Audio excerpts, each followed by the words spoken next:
This is the Artti Flex IEM cable. According to the product listing, it's a 4-core, 268 strand, silver plated 7N OCC copper cable. Good luck verifying any of that except the 4-core part. That's pretty obvious. It's wrapped in PVC. It has a modular 4-pin termination, so you have ends for 2.5, 3.5, and 4.4 millimeter. Cable's balanced if you use the 2.5 or 4.4 ends. You can get the ends in either straight or 90 degrees, which is kind of an interesting option. Here's what the angled ends look like.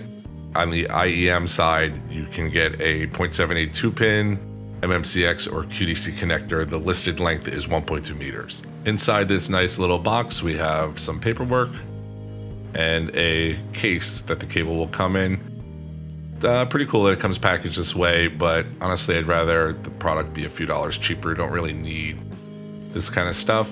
And we have a nice purple and pink color. Half the cores are purple and the other half are a translucent kind of a pink, and you can see the shielding foil inside the translucent pink cores, so it's kind of reflective, a little bit shiny. Flexibility is decent. It's a hair stiff. It's definitely flexible enough and soft enough, although it's not the softest nor the most flexible cable. Definitely passes on the flexibility. The Y split here is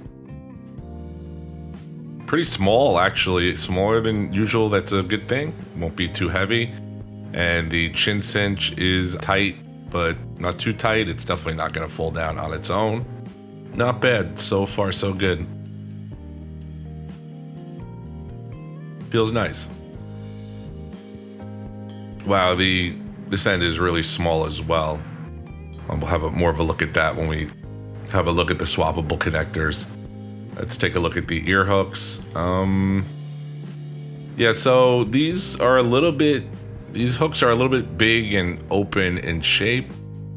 The hardware is small, which is good. And it has the correct little plastic protrusion on the end, which will allow it to fit with deeper socket IEMs. Yeah, these might be a little bit too big and soft in the ear hook. For IEMs, I kind of rely on the tightness of the ear hook for fit security. That can be a problem, but that's fixable with a hairdryer or a heat gun. You can always reshape them.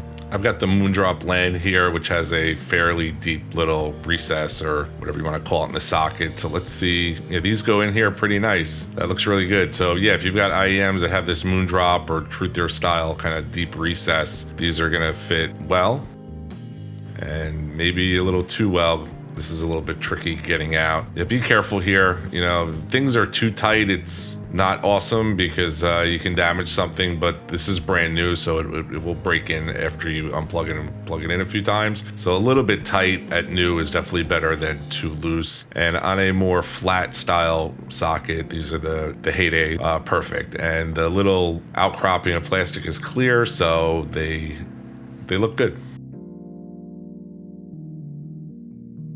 Next, let's take a look at the swappable connectors. And again, these are all the hardware on this cable is very small in both diameter and length, which is nice for, you know, just being compact in general, but hopefully it's robust. We'll have a look. We'll kind of see how things fit. You've got your 2.5 balanced, your 3.5 millimeter, and your 4.4 Pentagon.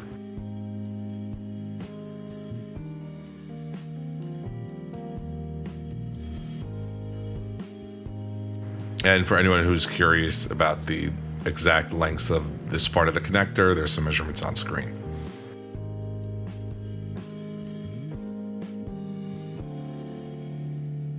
Now I'm noticing something about the ends here. Let's try to plug the 3.5 into my, yeah, this is what I was worried about. So if you'll notice, there's not the little step on the base of the connector end, and I'll show you what I mean in a minute. That kind of gives you clearance to plug in through like a phone case or a DAP case. Yeah, on the top you'll see the step is there.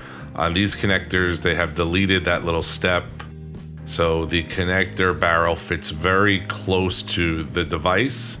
So if you're trying to plug this in through a case or in a device that may have like the sockets at an angle or something like that, anything that requires that little bit of extra clearance that step affords you, you're gonna have a problem here. I'm gonna say that's a ding, because there's really no reason to not have that step on the connector. There's a reason why that's there. So yeah, that's a little bit unfortunate. And here you can see the inside. These are quite small in terms of diameter, and everything's kind of condensed. Bring over a connector from another cable so you can see the diameter is usually a little bit bigger on these modular cables, and the barrels are typically wider. So I like the fact that they've made these ends very compact. They're going to stick out of the device you're plugging into less. You're going to be less likely to break them in that scenario. But it's a shame that they excluded that little step at the base of the connector. The ends push on a little bit on the tight side, so just be careful the first few times until they wear in a little bit. But I definitely think they're tight enough that they won't fall out on their own. All in all, it's a pass on this end. While we measure out the overall length of the cable, I'm going to talk a little bit about the sound.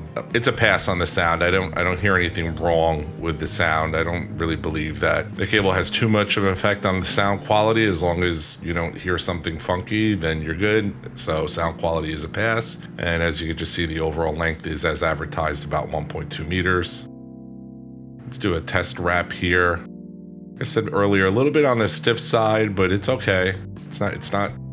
I wouldn't classify it as a stiff cable, but yeah, everything good, behaves nicely. Wrap test is a pass. In summary, overall, the cable gets a passing grade. The cable itself is soft and flexible enough. It does not exhibit any microphonics. The hardware is nice and compact. The cable is lightweight, so it's not going to pull on your IEMs. The connectors fit nice and snug, maybe a little bit too snug, but hopefully they break in over time. Sound quality is good. Length is your standard 1.2, which I find to be a little bit short, but it's standard. And the ear hooks, like I said, they're a little bit big, a little bit soft, but you can fix that. The price on this cable, I've seen it, depending where you buy it from around as low as $32 all the way up to about $45 or $46.